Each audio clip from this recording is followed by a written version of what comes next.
Bapak, Ibu, saudara-saudara yang terkasih di dalam Tuhan, jemaat dan pasar, sahabat, hari ini kita boleh berada kembali di dalam perbaktian dan berada di shift yang kedua. Saya tetap melihat masih ada juga beberapa yang tadi mengikutnya. Ini sebuah pengulangan, tetapi ya kemarin saya tanya apakah khotbahnya beda. Tapi gembala jemaat sebutkan tetap harus satu supaya semua mendapatkan berkat yang sama. Baik, judul renungan atau khotbah Sabat hari ini, judulnya adalah Stewardship and COVID-19. Berbicara tentang stewardship atau penata layanan, itu datang dari dua kata yang digabungkan menjadi satu. Ada kata tatah dan juga kata layan. Jadi Tuhan mempercayakan banyak hal kepada kita, yang mana kita harus kelola, kita harus menatanya, dan itu menjadi satu bentuk respon kita dalam hal melayani Allah. Tentunya banyak hal, baik itu waktu, talenta kita, tubuh kita, harta kita, pengaruh kita, lingkungan di mana kita berada, dan kemudian kebenaran yang harus dipercayakan Tuhan untuk kita bagikan. Dan berbicara tentang COVID, maka saya pikir saudara tentunya tidak asing lagi. Tidak hanya di Bali, tidak hanya di Indonesia, tetapi di seluruh dunia semua terdampak. Dan saya pikir saudara mengetahui apa yang dimaksudkan dengan COVID. Itu adalah sejenis virus yang sedang mewabah hingga hari ini. Dan tentunya untuk saudara-saudara terkasih di dalam Tuhan, di masa-masa yang sulit hari ini, saya yakin bahwa banyak yang terdampak. Bisa saja saudara mengalaminya, kehilangan pekerjaan ataupun pengurangan jam kerja di kantor. Tadi Pak Ketua sebutkan bahwa udah nggak terima gaji, tapi harus datang untuk harus tatap muka dan sebagainya. Tetapi Bapak Ibu, ya apalagi Bali, karena bergantung banyak kepada pariwisata. Dan kalau tidak ada pengunjung atau turis datang ke pulau ini, otomatis tidak ada pergerakan yang boleh dilakukan untuk melanjutkan akan usaha, bisnis, pekerjaan, mata pencarian lainnya. Tetapi, walaupun demikian, maka ada sebuah pertanyaan yang boleh menjadi perenungan kita Sabat hari ini. Ketika Tuhan mengizinkan untuk COVID-19 ini berada di antara kita, apakah masih adakah hal-hal yang dipercayakan Tuhan untuk dikelola sebagai pertanggungjawaban dan sebagai bentuk respon kita untuk melayani Tuhan? Baik, Sabat hari ini kita akan fokus kepada Injil Lukas, dan itu terdapat di pasal 21. Mari yang membawa Alkitab, kita buka Lukas pasal 21. Kalau saudara perhatikan Lukas pasal 21, maka ada beberapa ayat, ada 7 bagian yang boleh saya bagikan dengan saudara Sabat hari ini sehubungan dengan COVID. Kita mulai dengan COVID-19. Ada 7 hal. Yang pertama, mari kita lihat di ayatnya yang ke-11. Ayat yang ke-11 firman Tuhan, dan akan terjadi gempa bumi yang dahsyat, dan di berbagai tempat akan ada penyakit sampar. Itu adalah pestilence dalam bahasa Inggris, tapi di dalam bahasa Yunani adalah loimos, dan kelaparan, dan akan terjadi juga hal-hal yang mengejutkan dan tanda-tanda yang dahsyat dari langit. Dengan demikian, maka munculnya kata sampar, penyakit sampar, atau boleh kita terjemahkan itu adalah apa yang dialami hari ini adalah COVID-19, maka menunjukkan ketika Yesus sedang mereverse ini ke zaman kita hari ini, berarti COVID-19 menunjukkan bahwa kita sedang hidup di penghujung zaman ini. Kata lain, saudara dan saya sedang berada di akhir zaman. Baik, ini konteksnya saudara. Mulai dari ayat 9 sampai 11. Maka ada peperangan, ada pemberontakan, bangsa melawan bangsa, kerajaan melawan kerajaan. Kemudian ada gempa bumi dan juga sakit sampar, kelaparan, dan tanda-tanda dahsyat di langit. Hari ini kita sudah melihat dengan mata kepala kita sendiri. Tapi ketika diberitahukan kepada murid-murid di waktu itu, mereka mungkin tidak akan mengerti apa yang dimaksudkan dengan sakit sampar dan yang lainnya. Bahkan gempa bumi, saudara. Dalam catatan sejarah, gempa bumi itu terjadi di abad pertama hanya sekali saja di seluruh dunia. Jadi saudara, bisa saja waktu itu murid-murid belum tahu apa artinya itu. Sama seperti Nuh. Ketika disampaikan bahwa akan turun hujan, hujan itu seperti apa? Karena dunia dibasahi hanya oleh embun. Dan ketika ayat ini disampaikan kepada mereka, saya yakin mereka juga tidak seberapa mengerti.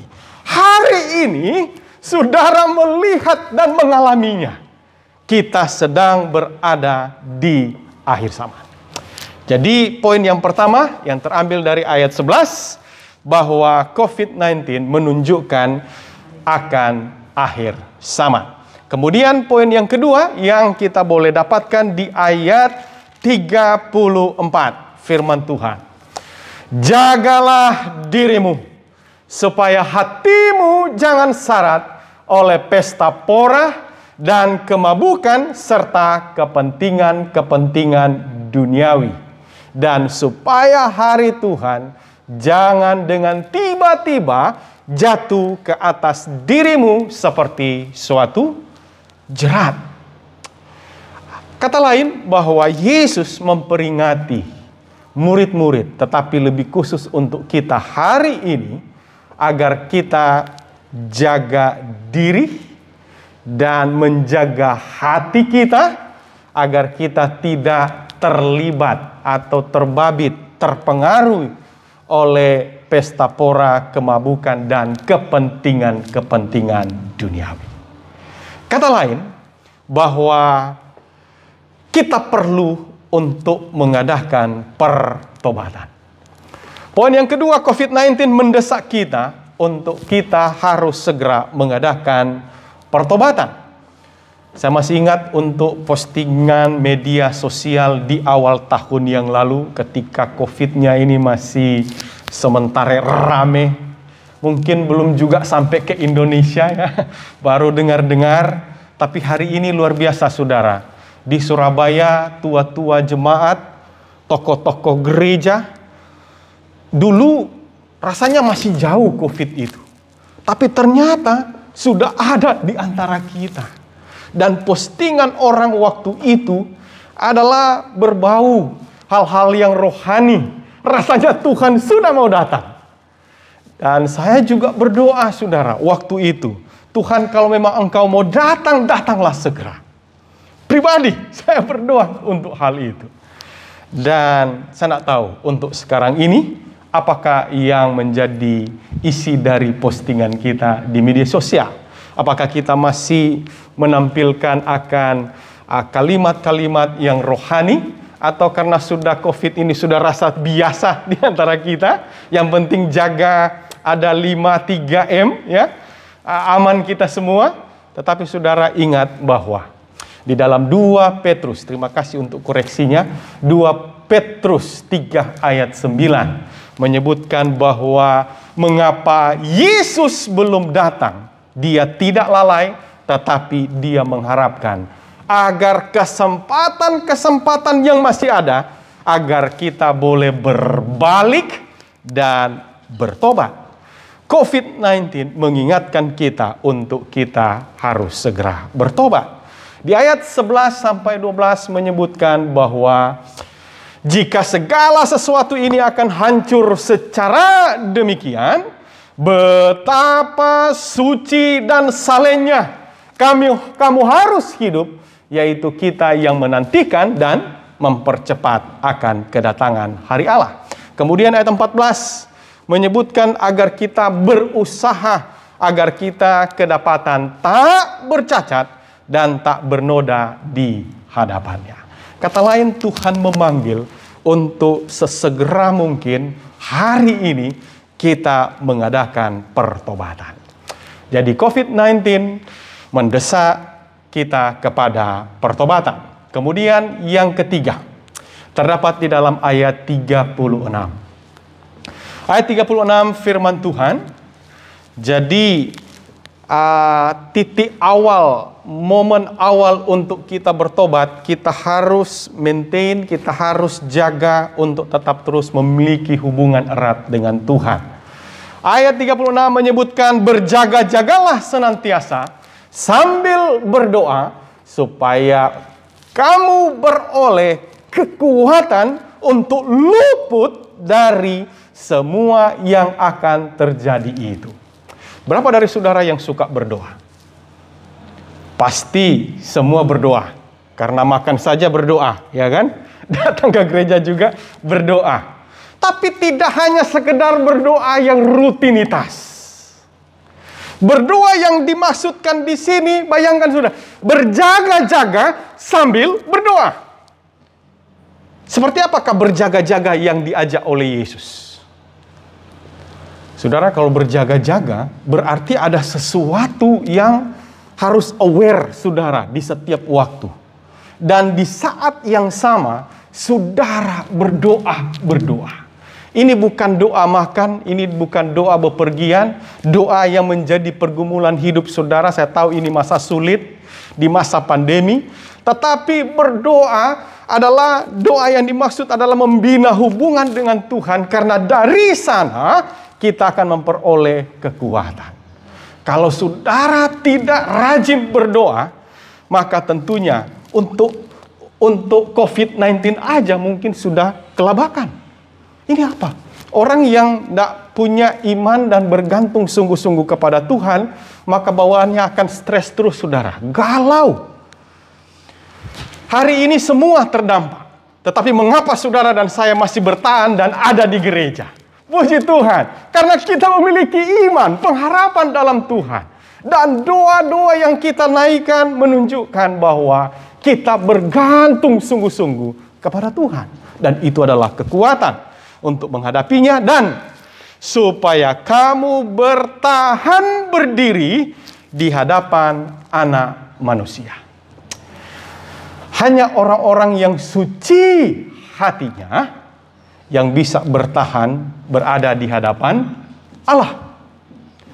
Baik, jadi poin berikutnya adalah poin yang ketiga. COVID-19 mengajak agar kita lebih serius, sungguh-sungguh membina, menjalin hubungan yang intim dengan Tuhan. Memiliki waktu berdoa, bermeditasi, dan belajar Alkitab, itu akan menolong kita untuk kuat di dalam Tuhan. Satu kebangunan rohani hanya dapat terjadi sebagai jawaban atas doa. Kita terkadang suka instan. Untuk makan pun kalau bisa langsung yang instan.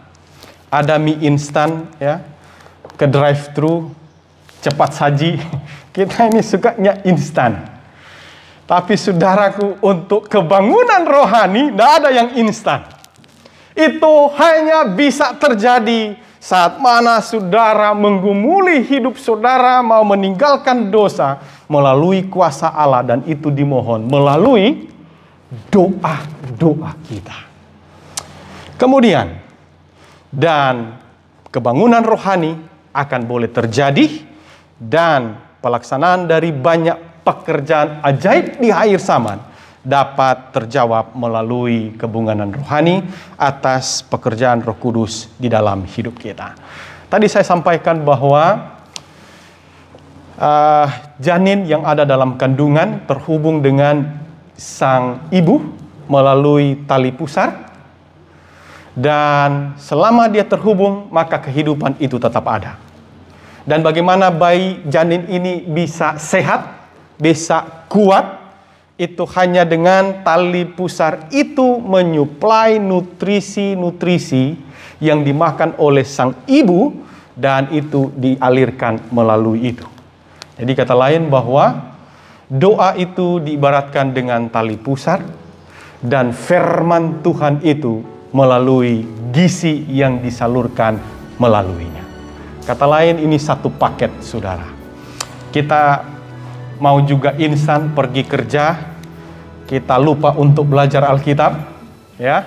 Kita hanya yang penting sudah berdoa, itu instan, saudara. Karena dari mana iman itu bertumbuh? Apakah Alkitab sebutkan karena rajin banyak berdoa? Tidak. Iman bertumbuh melalui pendengaran. Ya, bagaimana mau dengar? Baca, pelajari dari firman Tuhan. Baik, kemudian selanjutnya di dalam 2 Petrus pasal 3 ayat 17 sampai 18 ada satu kata di ayat 18, kata bertumbuhlah. Jadi untuk melengkapi pertobatan, kita harus tetap terus membina hubungan kita dengan Kristus.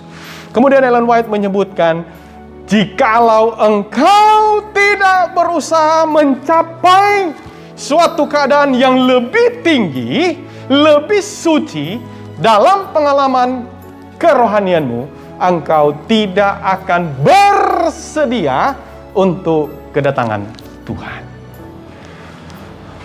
Berapa yang sungguh-sungguh mencintai Yesus? Boleh saya lihat tangannya, saudara? Oh, puji Tuhan. Semoga bukan karena saya menanyakannya, tetapi memang saudara sungguh-sungguh mencintai Tuhan. Dan jika saudara mencintai Tuhan, seberapa sungguh-sungguhkah saudara, orang kalau jatuh cinta, saudara, saya yakin kita pernah jatuh cinta, ya. Dan sekarang hingga hari ini jatuh cinta juga dengan pasangan hidup kita. Janjian ketemu jam 7, Pak Ketua. Mandinya itu sudah jam 3. Jam 3, saudara. Dan sudah merasa gelisah untuk cepat-cepat keluar dari rumah jam 5. Ya kan? Dan tiba di rumah sang pacar. Sekarang ini sudah nggak zaman lagi datang berkunjung, ya. Anak-anak muda sekarang ini, wah, kalau kangen ya tinggal video call. Luar biasa teknologi. Dapat mempersatukan entah dari mana. Tetapi orang yang rindu akan Tuhan, maunya, pinginnya ketemu terus. Dan saudara, itulah yang harus menjadi bagian kita. Jika kita mencintai Tuhan, merindukan Tuhan, maka ada kerinduan yang dalam untuk berusaha mencapai akan keadaan yang lebih tinggi dan suci dalam pengalaman hidup rohani kita.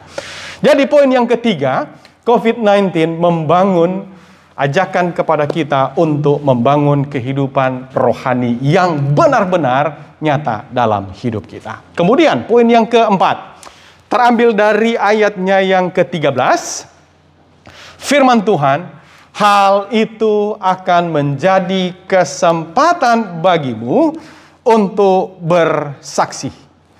Kalau saudara perhatikan teksnya, maka ayat 12 menyebutkan bahwa pada waktu itu bangsa akan melawan bangsa, akan ada kelaparan, dan orang saling apa? Menyerahkan. Suami bisa menyerahkan istri, istri menyerahkan suami, orang tua menyerahkan anak-anak, cari aman sendiri-sendiri.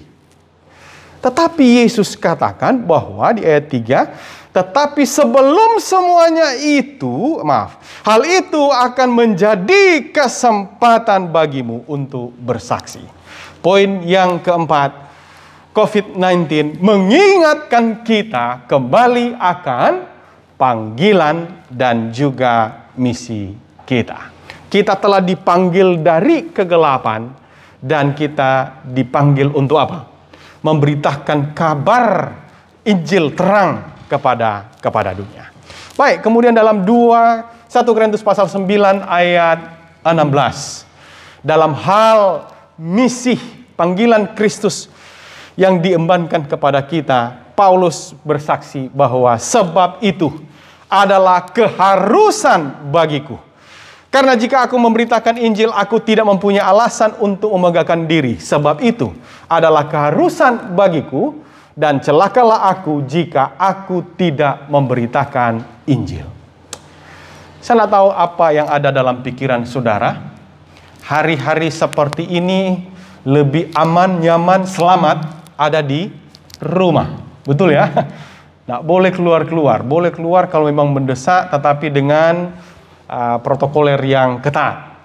Tetapi saudara, membuat nyaman ini, adakah kita juga kemudian terlena untuk kita urus diri sendiri ya susah, membentengi diri kita dari, mencegah dari penyakit mewabah ini pun susah untuk diri sendiri.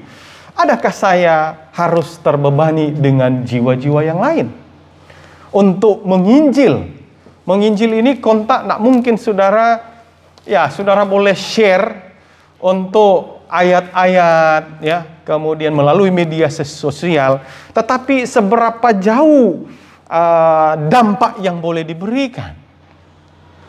Baik, tetapi ini harus menjadi tanggung jawab kita untuk menyampaikan Injil kepada dunia. COVID-19 mengingatkan kita akan panggilan dan juga misi kita. Kemudian poin yang kelima, terdapat di dalam ayat 18, firman Tuhan, tetapi tidak sehelai pun dari rambut kepalamu akan hilang.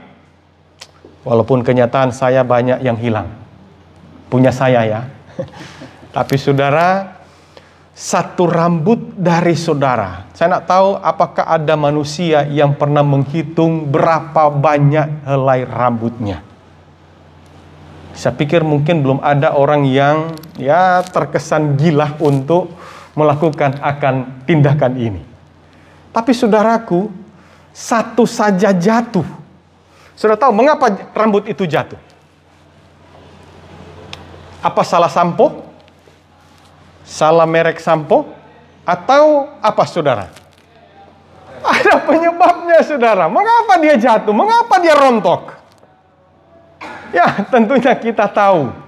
Ya bisa saja bawaan atau gen. Tetapi saudara, banyak hal yang menyebabnya. Tetapi lebih besar oleh karena mungkin saja saya ini apa? Stres. Ya ada beberapa hal yang mungkin mengkondisikan juga, termasuk vitamin dan juga hal-hal yang mengkondisikan kulit kepala kita ini kuat dan tetapi saudara, banyak orang hubungkan masalah-masalah yang kita hadapi. Orang bilang kalau makin berkurang di atas sini atau di atas sini dan di depan itu beda kondisinya. Tapi saya tidak akan bahas itu saudara. Intinya adalah bahwa Allah begitu mengetahui apa yang terjadi dengan diri kita. Kata lain, Tuhan begitu peduli, mencintai, memperhatikan kita. Sehingga satu helai saja itu Tuhan tahu. Dikatakan tetapi tidak sehelai pun dari rambut kepalamu akan hilang. Apa artinya? Berarti kalau itu tetap utuh, betapa Tuhan membantu, menolong, memberkati hidup kita sehingga kita boleh tetap terpelihara. Dalam hal ini Tuhan ajak, lihatlah burung-burung di udara, nak menabur, tapi persediaan Tuhan itu dinikmati oleh mereka. Lihatlah bunga bakung, orang yang terkaya di dunia ini termasuk Raja Salomo, dia bisa beli kain sutradari manapun itu, tapi tidak pernah menggunakan selembut sutra bunga bakung. Luar biasa saudara. Kalau beberapa event di setiap tahun yang mungkin pernah menyeberang ke Banyuwangi, maka ada festival saudara ya. Dan kreasi-kreasi unik yang mereka tunjukkan di sana. Baik itu, saya harus lihat jam, mau jam 1. Saya upayakan untuk ini sudah poin kelima. Ada 2 poin lagi tersisa. Jadi, saudara, kreasi ini ada dari plastik, ada dari bunga-bunga, untuk bisa didesain menjadi satu gaun yang besar. Tapi sebagusnya desain manusia, belum ada yang coba untuk memakai bunga bakung. Begitu lembut, saudara. Saking lembutnya, kalau saudara agak lebih menekannya, itu akan apa? Wah, hancur. Baik. Mari kita lihat, kata lain bahwa Allah ingin agar kita tetap percaya bahwa Allah itu ada dan terus memelihara hidup kita. Karena Allah memelihara hidup kita, maka jadikanlah Allah yang pertama, yang terutama dalam hidup kita, karena kita menggantungkan, menyandarkan hidup kita kepada Tuhan. Jadi poin yang kelima, maka kita dapatkan bahwa COVID-19 mengingatkan kita bahwa ada Allah yang memelihara kita, karenanya utamakan Dia dalam hidup kita. Baik, kemudian poin yang keenam terambil dari ayat 28. Ayat 28 menyebutkan di sini, apabila semuanya itu mulai terjadi, bangkitlah dan angkatlah mukamu, sebab penyelamatanmu sudah dekat.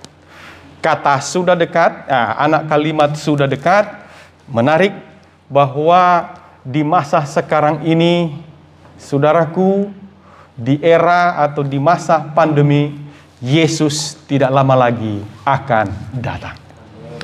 Jadi, apa yang harus kita lakukan adalah sungguh-sungguh untuk bersiap diri dan juga terlibat di dalam pelayanan penginjilan. Dan ayat kita sabat hari ini, ayat inti, terambil dari 2 Korintus pasal 6 ayat 2, dibacakan oleh Pak Bendara tadi. Sesungguhnya waktu ini adalah waktu perkenanan itu. Sesungguhnya hari ini adalah hari penyelamatan itu. Kemudian di dalam Roma pasalnya yang ke-13 ayatnya yang ke-11, hal ini harus kamu lakukan karena kamu mengetahui keadaan waktu sekarang, yaitu bahwa saatnya telah tiba bagi kamu untuk bangun dari tidur, sebab sekarang keselamatan sudah lebih dekat bagi kita daripada waktu kita menjadi percaya. Saya tidak tahu berapa dari saudara yang dibaptiskan 5 tahun lalu, 10 tahun lalu, 15, 20 tahun yang lalu, dan mungkin ada yang sudah 50 tahun yang lalu. Bapak Ibu Saudaraku yang kekasih, membandingkan masa di saat mana kita mengenal menerima Yesus dengan hari ini adalah masa yang jauh berbeda. Melihat dunia menuju kepada kehancuran dan kita sedang mengalami pandemi menunjukkan bahwa keselamatan, hari keselamatan itu sudah ada sekarang dan akan segera terwujud. COVID-19 mengingatkan bahwa sekaranglah waktunya. Baik, kemudian poin yang terakhir yang diambil dari ayatnya yang ke-6. Firman Tuhan, berkatalah Yesus, apa yang kamu lihat di situ akan datang harinya di mana tidak ada satu bata pun akan dibiarkan terletak di atas batu yang lain, semuanya akan diruntuhkan. Mari kita lihat konteks ini, tapi saya langsung sampaikan poin yang terakhir adalah bahwa COVID-19 mengingatkan kita untuk mari dukung sepenuhnya akan pekerjaan Tuhan. Karena kita tidak hanya menantikan kedatangan Tuhan, tetapi juga turut mempercepat akan kedatangan Tuhan itu. Baik, konteksnya mulai dari ayat 5 disebutkan ketika beberapa orang berbicara tentang bait Allah, Yesus berada dan murid-murid di atas sebuah bukit, mengagumi bangunan itu yang dihiasi dengan batu yang indah-indah.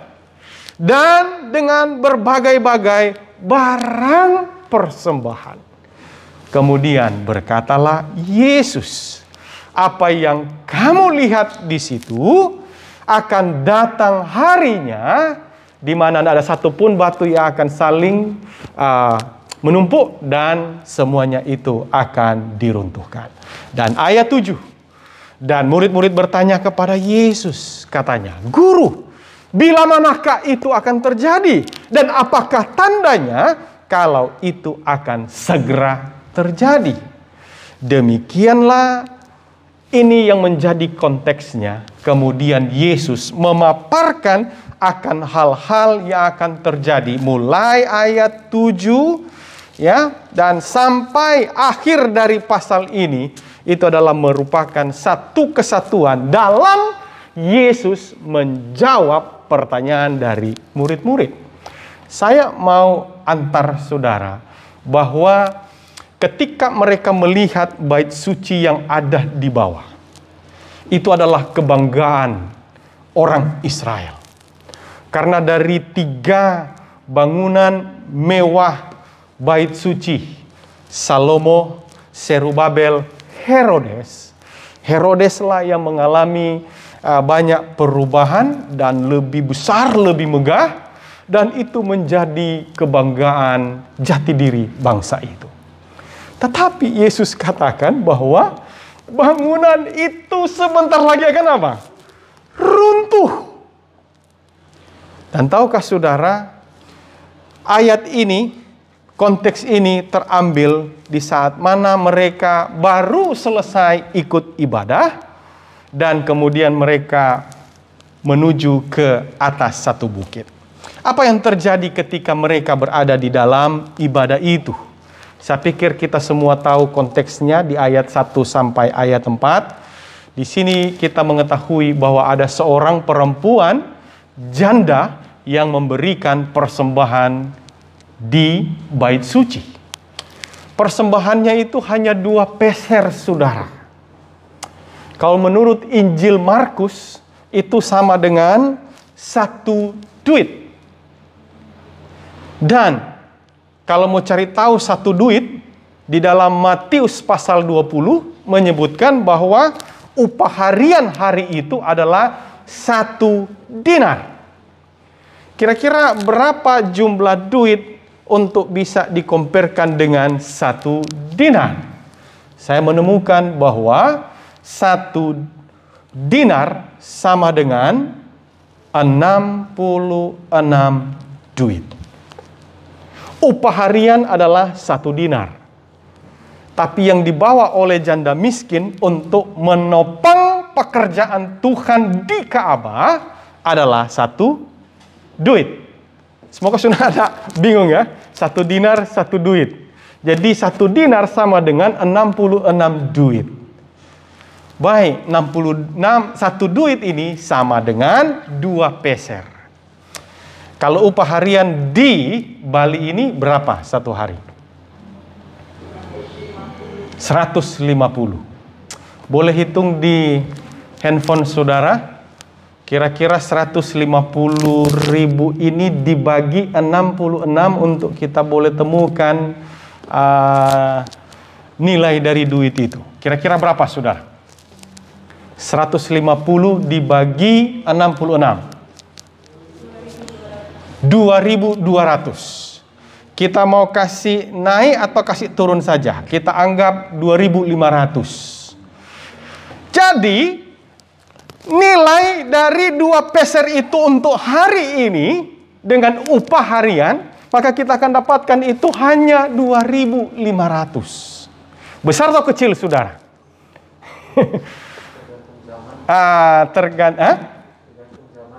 Ya, zaman sekarang, karena itu dikonvertkan hari ini. Kecil, saudara. Tapi jangan lupa Alkitab menyebutkan bahwa itu adalah seluruh nafkah hidupnya.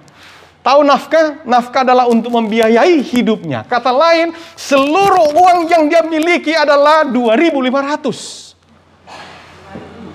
Hah? Ya, jadi nilai 2 peser sama dengan 1 duit. Jadi tidak ada perubahan. Jadi kalau 1 peser berarti itu adalah 1.250. Nah, Bapak Ibu Saudaraku yang kekasih, Alkitab benar sebutkan bahwa Dia memberi dari kekurangannya. Mana mungkin bisa beli 1 bungkus makanan, 1 porsi makanan dengan 2.500? Cukup enggak? Dapatnya berapa? Ada nasi dengan harga 5.000? Ada. Oke, kalau ada berarti dia hanya bisa membeli itu separuh. Nasi jinggo. Wah, saya pernah ada di Klaten, saudara, melayani di tahun 2000. Dan ada namanya nasi kucing. Wah, nasi kucing itu 1.500 tahun 2000. Saya mana cukup, mana kenyang dengan Pendeta Jerry Pamungkas ajak saya untuk kita coba rasa nasi kucing. Saya harus beli 3, saudara. Tapi hari itu di tahun 2000, 3 itu 1.500. Nah, saudaraku, saya beli dengan uang yang demikian. Nah, hari ini kita tidak sanggup dengan uang itu, tidak sanggup untuk membeli 1 porsi makanan. Memang benar-benar berkekurangan. Saya tidak tahu berapa dari saudara yang hari ini tidak bisa makan dalam sehari. Mungkin ada. Kita mungkin akan bilang-bilang, saya tidak makan loh. Tidak mungkin. Kalau bisa sedapat mungkin saya akan keep itu. Tetapi saudara bayangkan uang yang hanya dengan 2.500. Dia telah memberi semua apa yang ada padanya. Dibandingkan orang kaya yang lain, mereka memberi dengan limpah. Ada nilai pengorbanan yang diberikan oleh perempuan ini. Pertanyaan saya, ketika Yesus katakan kepada murid-muridnya bahwa, persembahan yang diberikan oleh perempuan janda miskin ini untuk apa? Saudara, hanya untuk bantu biaya operasional Ka'bah. Di sana ada untuk persembahan khusus untuk beli kayu api. Ngapain gereja beli kayu api? Tapi ingat, inti ibadah adalah korban. Ada juga untuk burung merpati. Ada juga untuk domba. Tapi yang diberikan adalah untuk free will offerings. Adalah persembahan sukarela. Mau kasih di sana silakan, apa saja silakan. Dan saudara tahu, itu hanya diperuntukkan untuk menopang biaya operasional dan ibadah dari gereja. Ellen White menyebutkan bahwa ketika seseorang, jika ada petugas Ka'bah mengecek dia dan ternyata hanya 2 peser, jika ada, dan kemudian kedapatan, Ellen White menyebutkan ada beberapa opsi yang akan disarankan. Dia katakan, ibu ndak usah kasih ini.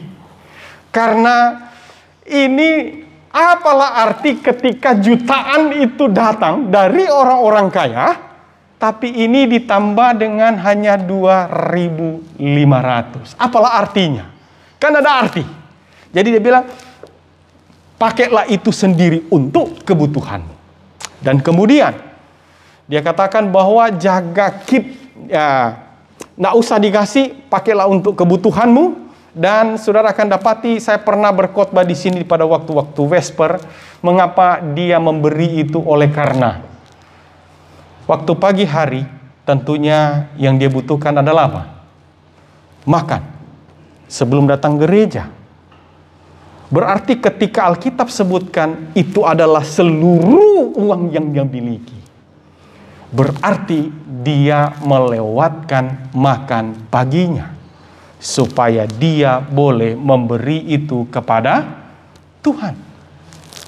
Dan ketika, kalau saya mau tanyakan kepada saudara, dengan motif untuk membantu pelayanan gereja hari itu, maka apakah perempuan janda miskin ini tahu bahwa dalam waktu ke depan, bangunan yang menjadi kebanggaan mereka, atas mana persembahan-persembahan ini diberikan, itu akan apa? Runtuh. Bukankah ini mubazir? Memberikan persembahan yang nantinya gereja ini akan tiada. Saudaraku yang kekasih, tidak akan pernah mubazir. Karena selagi gereja itu ada, perempuan ini dengan ketulusan hatinya, bahkan pengorbanannya, telah menunjukkan satu dukungan penuh bagi gereja yang sedang berjalan. Pelayanan yang sedang dilakukan. Sama halnya dengan kita. Apalagi Alkitab menyebutkan bahwa kita sedang berada di akhir zaman dan pekerjaan Tuhan akan segera berakhir. Dan gereja di Denpasar ini masih ada. Saudara, mari kita donate, kita berikan yang terbaik untuk menunjang akan pekerjaan Tuhan. Di masa COVID-19 mungkin saja saudara kehilangan pekerjaan, kehilangan sumber penghasilan, dan semakin sedikit atau tidak berpendapatan, saudara bergumul untuk memenuhi kebutuhan hidup, dan bahkan sangat membutuhkan biaya-biaya hidup yang lainnya. Tentunya ada tantangan dan potensi buruk yang bisa saja terjadi.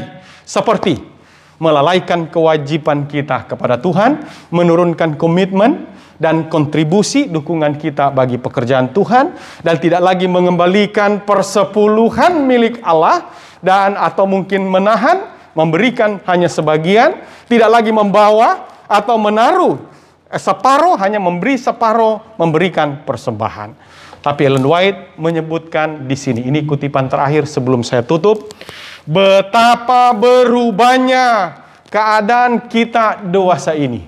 Tuntutan Allah, jika mereka menerima peringatan, diberikan giliran yang terakhir. Padahal pekerjaan kita membutuhkan biaya 10 kali lipat lebih besar daripada sekarang ini, daripada yang dibutuhkan oleh orang Yahudi pada waktu dulu. Dan jika hukum menuntut persepuluhan dan persembahan beribu-ribu tahun yang lampau, betapa lebih pentingnya sekarang ini. Jikalau orang kaya, miskin harus memberi sesuatu jumlah sebanding dengan harta mereka dalam peraturan ekonomi bangsa Yahudi. Tadi saya sebutkan ada yang memberi 20%, 25%, 33% dari pendapatan mereka. Maka sekarang ini diperlukan 2 kali lipat. Mengapa saudara? Di eranya Yesus waktu hidup di bangsa Yahudi, Injil itu baru dinyatakan. Tapi hari ini ketika Yesus tidak lama lagi akan datang, sebetulnya semua hal yang bisa kita kerahkan, kita berikan untuk Tuhan. Jadi pada Sabat hari ini, saya mengajak kepada kita adalah untuk boleh mengingat bahwa hari-hari seperti ini, kita harus sadari kita sedang berada di akhir zaman dan mendesak kita untuk segera bertobat. Ya, mungkin saya masih ada di gereja, tetapi saya masih mencintai tadi ayat itu, kepentingan-kepentingan duniawi. Saya masih suka untuk hal-hal duniawi. Kemudian mengajak kita untuk lebih sungguh-sungguh dan serius membangun hubungan yang intim dengan Tuhan. Dan kemudian mengingatkan kembali kita harus fokus pada panggilan dan misi kita. Dan mengajak kita untuk mengutamakan Tuhan di tengah-tengah pandemi. Saudara, ini pesan saya. Karena kita dalam situasi yang sulit, kita tergoda untuk menomorduakan Tuhan. Betul? Sangat tergoda. Dan saya berdoa tidak ada di antara kita. Tapi saudara tahu kunci untuk segala sesuatu, kalau kita mau mengutamakan Tuhan. Ada seorang Abraham, saya tambah 1 menit lagi. Seorang Abraham dari Afrika Selatan, Tanzania. Dia ketika tahu bahwa harus mengembalikan persembahan dan persepuluhan, dia memberi kaum Masai, ya. Kaum Masai ini mereka terkenal dengan ternak-ternak mereka. Bahkan kalau satu sapi mati, itu lebih berduka citanya mereka ketimbang anak mereka atau keluarga itu meninggal. Dan setelah apa yang dia lakukan, ketika dia sadar akan hal ini, akhirnya dia menyerahkan satu kerbau saja itu bisa berharga $1.000. Dan hari itu ketika dia diyakinkan, dia memberikan 100 ekor sapi. Orang bilang, kamu gila. 100 sapi, saudara. Tapi dia, ya Tuhan katakan itu. Dan saya menurut. Dia mengutamakan Tuhan. Tahu saudara apa yang terjadi? Mungkin ada dari saudara tahu cerita ini. Sapi-sapi ini mulai ada yang berubah. Situasi berubah. Hal yang tidak pernah terjadi. Sapi-sapi ini beranak, melahirkan anak itu kembar, saudara. Dan lahir terus, kembar. Saudara tahu apa yang terjadi? Yang dia miliki akhirnya double dari yang lainnya. Orang-orang yang tadinya kamu gila, mereka datang. Mana pendetamu? Tolong doakan juga untuk sapi-sapi kami. Saudara, di saat terpuruk, tetaplah terus untuk utamakan Tuhan. Kita tidak tahu cara Tuhan yang ajaib menolong kita, menyediakan yang terbaik. Kemudian mengingat tinggal sedikit waktu yang tersisa dan mengajak kita untuk terus mendukung sepenuhnya termasuk harta persembahan kita dalam menyelesaikan pekerjaan Tuhan. Kiranya melalui firman Tuhan sabat hari ini, melalui konteks Lukas pasal 21 akan menolong kita untuk bergerak maju, jangan menunggu, buat komitmen, lebih setia kepada Tuhan, penyerahan yang total, dan boleh menyerahkan akan semua yang ada, karena semua adalah milik Tuhan untuk memajukan pekerjaan Tuhan. Tuhan Yesus memberkati saudara. Amin.